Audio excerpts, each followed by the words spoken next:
Fala galera, sexto ano, vamos lá dando continuidade ao nosso conteúdo, fazendo hoje a correção das atividades propostas na aula anterior, né?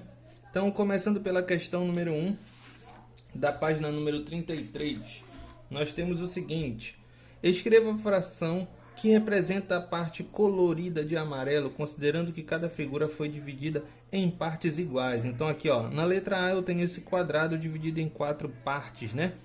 Então, se eu quero representar a área pintada de amarelo, eu tenho que numerador a parte pintada 2 e o denominador eu tenho aqui, ó, 4 partes, um total de 4 partes. Então aqui eu tenho 2 quartos, né? Beleza? Letra B, eu tenho aqui esse círculo, ele foi dividido em 1, 2, 3, 4, 5, 6, 7, 8, 9, 10, 11, 12. 12 partes, né? Então já sei que o 12 vai ser o meu denominador, que é o total de partes. E o numerador, basta só eu contar quantas partes amarelas eu tenho. 1, 2, 3, 4, 5. Então 5 dozeavos. Ok? Letra C de casa, eu tenho esse triângulo aqui, ó. Tenho vários triângulos pequenos, né? Num total de 1, 2, 3, 4 triângulos. Ou seja, denominador 4 e 1 pintado. Então eu tenho 1 quarto. Ok? Beleza. Questão 2 da página número 33. Vamos lá. Preencha a cruzadinha escrevendo como se lê cada fração. Então aqui, ó. 20 trezeavos. Então 20 trezeavos. Ok? 2 dozeavos. Então 2 dozeavos. 3 sétimos. 3 sétimos. Né? Aqui, ó. 13 décimos, 13 décimos, 3 quintos, 3 quintos. Por último, 6 sextos, 6 sextos. E aqui 1 décimo, né? 1 décimo. Ok? Vamos lá para a questão número 3, diz assim, ó. Escreva a fração que representa 10 minutos de 1 hora, ou seja, os 10 minutos é o meu numerador e a hora seria o meu denominador. No caso, 1 hora tem 60 minutos, então aqui eu tenho 10 sessentaavos ou 1 sexto, fazendo a simplificação, ok? Na letra B eu tenho um bimestre de 1 ano. Bimestre indica 2 meses, né? Então aqui, ó, 2 de um total de 12, que seria 1 ano, 12 meses, né? 2 dozeavos. Ou 1 sexto. Por que 1 sexto? Faz a simplificação aqui por 2, né? Divide por 2, divide por 2, ok? 1 ano de uma década.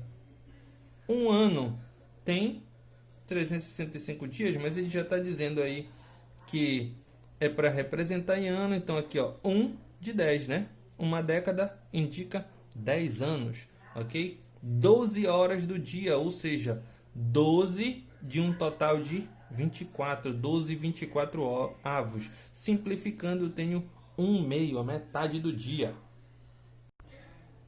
Questão número 4 da página número 34. Diz assim: represente cada fração numericamente e por meio de um desenho. Então ele diz: Aninha vendeu 1/3 do bolo, ou seja, 1/3 seria 1 sobre 3, né? Fazendo através de um desenho, basta fazer um retângulo, dividir ele em 3 partes, já que o meu denominador é 3, e pintar uma dessas 3 partes, né? Na letra B ele diz assim: Marcela comeu 3 quintos do chocolate. Ou seja, se é 3 quintos, quer dizer que o meu denominador é 5, né? Então vou fazer um retângulo e dividir em 5 partes. Dessas 5 partes eu vou pintar 3, né? Já que é 3 quintos, ok? Caio percorreu 2 sextos do corredor pulando com um só pé. 2 sextos, então é 2 sobre 6. Ó, denominador 6, então eu tenho que dividir em 6 partes, né? E dessas 6 eu vou pintar 2, ok? Por último, na letra D, ele diz: Juliana nadou 4 sétimos do comprimento da piscina. Ou seja, se é 4 sétimos, 4 sobre 7, tá? 4 sobre 7, então eu faço um retângulo e divido em 7 partes. Dessas 7 eu vou pintar 4, já que eu tenho tomado 4 de um total de 7, ok? Tio, mas por que o senhor só fez retângulos? Porque é mais fácil da gente desenhar, fica menos complicado da gente representar, tá ok? Beleza? Questão 6 e questão 7 da página número 34. Diz assim: assinale as figuras que têm exatamente sua metade colorida, né? Então aqui, ó, letra A, já cortei aqui no meio, já dá para ver que é a metade, né? Na letra B você pode ver aqui, ó, que aqui essa parte pintada não é a mesma da parte superior, então não é metade, né? Aqui, ó, se você pegar essa parte verde e passar para cá, ele vai ficar exatamente a metade, né? Vai ficar exatamente a metade pintada. E aqui, ó, já que eu estou dividido em 3 partes, não tem como uma delas ser a metade das outras duas, ok? Questão 7. Uma doceria monta diversas embalagens com doces para vender.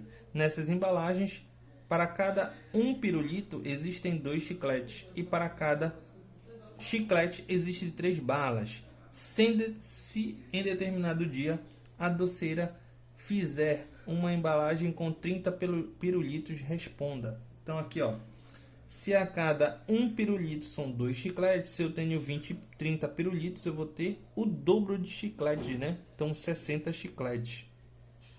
Quantas balas terão nesse conjunto? Se para cada um pirulito,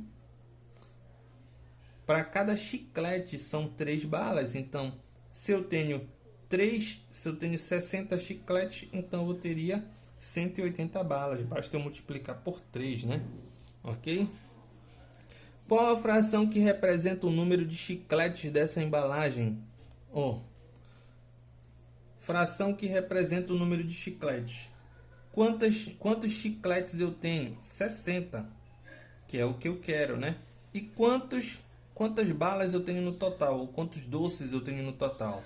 Eu tenho 30 pirulitos, mais 60 chicletes e mais 180 balas, num total de 270 bombons, né? Então é 60 sobre 270. Simplificando, isso daria 2 nonos, né? Que fração que representa o número de balas e pirulitos juntos nessa embalagem? Ou seja, eu vou pegar a quantidade de balas e a quantidade de pirulitos. Eu tenho 30 balas e 180 pirulitos, num total de 210, né? 210 entre as balas e pirulitos e um total de doces de 270. Então é 210 dividido por 270, né? Sobre 270 avos, ok? Questão 10. Leda fez biscoitos para vender. Escreva a fração que representa a quantidade de biscoitos que não são de chocolates, tá? Não são de chocolate. Lá vem a Leda e diz: fiz 250 biscoitos para vender e destes 120 são de chocolate. Bom, se ela fez 250 e 120 são de chocolates, então isso quer dizer que 130, basta eu subtrair, né? 250 menos 120, que vai dar 130, não são de chocolate, né? Então, 130 que não são de chocolate, de um total de 250 bolos, né? Biscoitos. Ok? Questão 11. O time de futebol em que Thiago é goleiro disputou 38 partidas em um campeonato e venceu 27 delas. Escreva a fração que representa a quantidade de partidas vencidas. Então, 27 partidas vencidas de um total de 38. Partidas perdidas ou empate. Se 27 ele ganhou, então ele perdeu ou empatou 11 delas, né? Já que eu tenho um total de 38, basta subtrair. 38 menos 27 dá 11. 11, 38 avos seria a fração de partidas que eles empataram ou perderam. Depois da correção dessas atividades, vamos dando continuidade aí, falando sobre problemas com frações, né? Então, são problemas que vão envolver frações. Vamos ver como é que a gente vai precisar, o que nós vamos precisar para resolver esses problemas. Diz assim, situação 1. Luciana fez 35 quindins e já vendeu 1/5 dessa quantidade. Quantos quindins ela vendeu? Tá. Então, olha, eu preciso verificar quanto é 1/5 de 35, né? 1/5 de 35. Esse D aqui, ó, indica uma multiplicação para mim, tá? Então seria 1/5 vezes 35, ok? Multiplica pelo de cima e o resultado dessa multiplicação nós vamos dividir pelo de baixo. 1 vezes 35, que vai dar 35. 35 dividido por 5, que vai dar 7. Essa seria a quantidade de quindins que a Luciana vendeu, né? Ah, tio, mas eu não entendi, eu não gostei aí. Então, ó, vamos fazer de outro jeito. Ó, peguei a quantidade de quindins e representei aqui, ó, por um retângulo, né? Já que ela dividiu a quantidade total em 5 partes, já que o meu denominador aqui é 5, então eu dividi em 5 pedaços, né? 1, 2, 3, 4, 5. Peguei os 35, que são o total, e divide por 5. O que isso indica, essa divisão, esse resultado? Indica a quantidade de cada pedacinho desse, né? Então aqui, ó, cada pedaço aqui, cada quadradinho, cada retângulo desse aqui, ó, contém 7 quindins, né? Se eu peguei um de 5, então vou pegar apenas um retângulo desse, ou seja, 7. Se ela tivesse vendido 2/5, então eu iria pegar 2 pedaços, né? Se ela tivesse vendido 3/5, então eu ia pegar 3 pedaços desse aqui, ok? E assim sucessivamente, tá? Que situação número 2 diz assim: em uma empresa, 4 funcionários não foram trabalhar, o que corresponde a 2/9 do total de empregados. Quantos funcionários trabalham nessa empresa? Então aqui, ó, mesma ideia que eu utilizei aqui na situação 1. Faça um retângulo, já que eu tenho 2/9, então eu vou dividir em 9 pedaços, né? 9 pedaços. 2/9 equivale a 4. Isso indica que cada um vale 2. Então, cada retângulozinho aqui, ó, vale 2 funcionários, né? Então, 1/9 equivale a 2 funcionários. Se 1/9 equivale a 2 funcionários, então é 2, 2, 2, 2, 2, 2, 2, 2, 2. Ou seja, 2 vezes 9. 2 vezes 9, 18. Vai me dar o total de funcionários. Então, ó, a partir dessas duas situações, problemas, tentem fazer as atividades que serão propostas, tá? E qualquer dúvida é só entrar em contato via WhatsApp, que eu vou procurar da melhor forma possível ajudá-los, ok? Fiquem todos com Deus e até a próxima.